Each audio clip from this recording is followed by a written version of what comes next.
Assalamualaikum warahmatullahi wabarakatuh. Bersama saya Aimin Zulaika, pengacara anda pada hari ini. Pada 31 Mac 2026 bersamaan 11 Syawal 1447 Hijrah, hari ini merupakan hari yang penuh debaran dan bermakna buat semua pelajar yang akan mengambil slip keputusan SPM. Hari ini juga menjadi penentuan kepada hasil usaha dan pengorbanan mereka sepanjang tempoh bersekolah. Mari kita saksikan.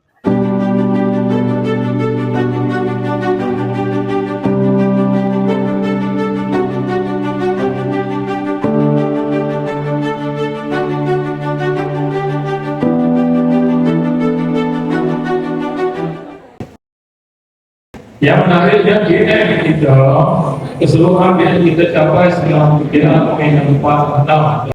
Kalau dari segi kualitinya kita masih hampir sama dengan pas. Kalau nanti kita akan terdapat selama ini kita semua orang selalu.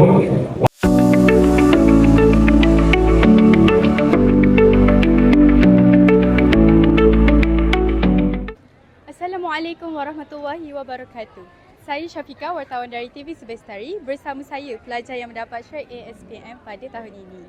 Bolehkah saya tanya beberapa soalan kepada saudara? Boleh, silakan. Baiklah, soalan yang pertama. Apakah perasaan saudara mengambil keputusan SPM pada hari ini? Bismillah, mula-mula sekali memang rasa sangat gemetar, especially bila pengetua tadi dah umumkan ada pelajar straight A. Waktu tu dah start rasa terketar-ketar dah. Tapi Alhamdulillah saya berasa sangat gembira, sangat sedih yang atas kejayaan yang telah dicapai setelah 2 tahun bertungkus lumus berusaha untuk memperoleh keputusan cemerlang ini. Itu saja. Baiklah. Soalan kedua pula. Bolehkah saudara memberi sedikit tips untuk mengurus masa dalam pelajaran? Untuk saya sendiri, waktu zaman saya SPM dulu, dan sebenarnya dari zaman Form 1 sampai Form 5, saya ialah seorang yang sentiasa peka terhadap masa. Apa yang saya akan lakukan ialah pada setiap pagi saya akan pastikan saya akan bangun awal dalam sekitar pukul 4.30 pagi. Pada waktu ini saya akan gunakan masa awal pagi ni untuk mengulang kaji segala jenis pelajaran dan juga menyiapkan segala kerja-kerja yang diberikan oleh guru-guru. Kemudian pada waktu persekolahan kita akan fokus pada waktu persekolahan, belajar, tanya cikgu apa yang patut, dan apabila pulang ke rumah ambil masa untuk rehat sebentar. Setelah lama kita belajar kan, otak pun dah tepu, jadi kita ambil masa untuk rehat.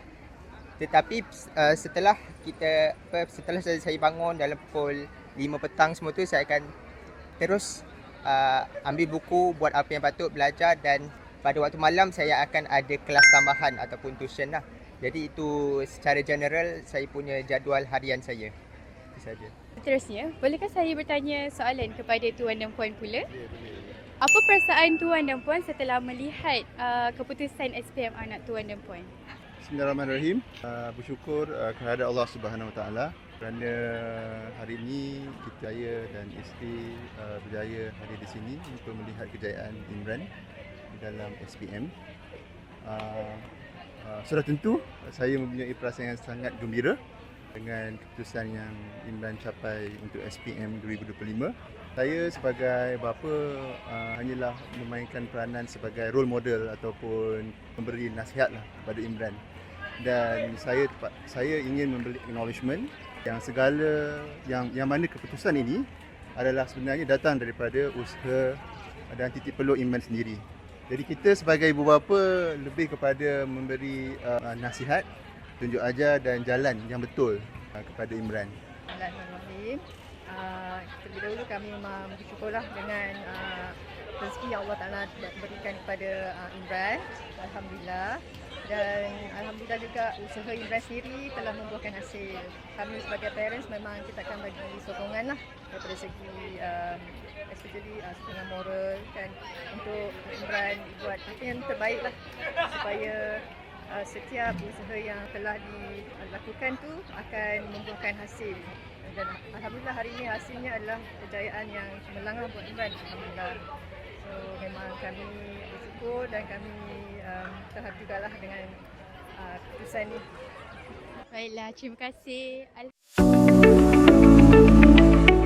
Assalamualaikum. Kini saya bersama dengan pengetua SMK Sungai Pusuh iaitu Ustaz Muhammad Rahim bin Siddiq. Assalamualaikum Ustaz. Assalamualaikum warahmatullahi wabarakatuh. Bolehkah saya bertanya sedikit soalan kepada Ustaz? Ya.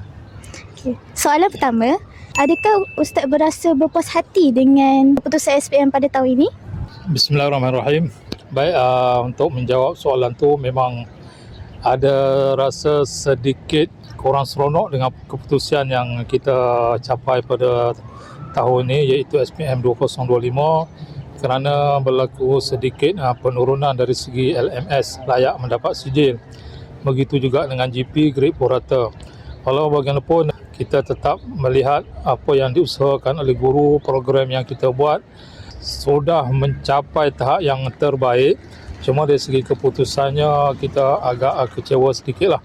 Terutamanya bila kita melihat dari segi kelulusan BM dan sejarah. Sebenarnya BM kita hanya gagal 2 orang sahaja.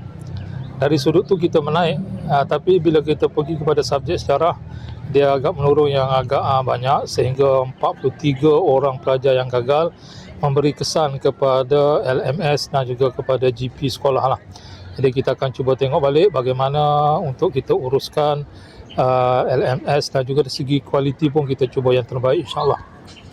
Soalan kedua, bolehkah Ustaz beri sedikit kata-kata kepada para pelepas SPM 2025 untuk meneruskan perjalanan ke fasa seterusnya?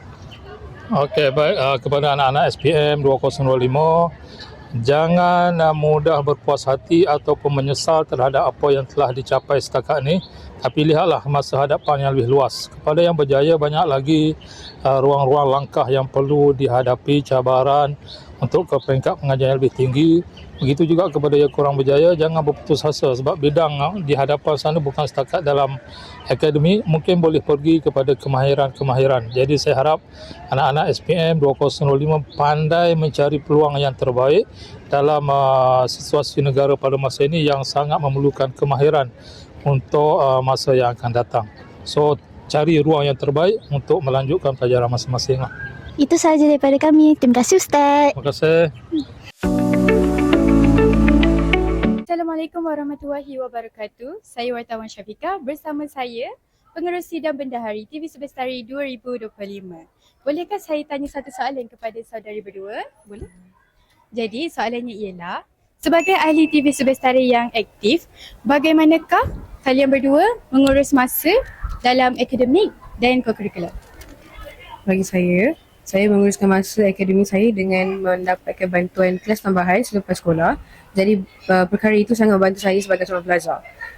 Selain itu, dari segi co-curriculum, saya memang meminati aktiviti-aktiviti yang diadakan dalam Kelab TV Subestari dan saya tidak berasa beban dengan apa yang saya belajar dekat sekolah, sebab memang saya minat dan saya aktif dalam bidang tu sebagai seorang yang ingin menyambung benda tu selepas sekolah.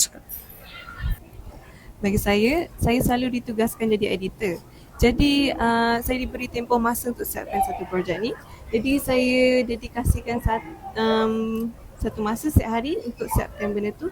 Jadi tak adalah saya buat sekaligus sekali. Jadi ada masa untuk study, ada masa untuk rehat, semua tu kan. Saya pula jenis yang study malam. Jadi semua kerja yang lain saya siapkan waktu pagi. Jadi adalah waktu malam tu saya study, memang saya betul-betul fokus kat situ. Baiklah, terima kasih Akak Fatia dan Akak Faria. Bersama Saidah, bekas ahli TV Subestari. Jadi, bolehkah saya tanya satu soalan kepada saudari? Boleh. Baiklah, bagaimanakah saudari mengurus masa dengan cekap? Bagi saya, cara saya mengurus masa adalah dengan mengutamakan kerja rumah dahulu. Dan pada waktu malam saya akan cuba dapatkan rehat yang cukup supaya pagi nanti saya akan lebih fokus dalam kelas dan dapat faham apa yang cikgu ajar.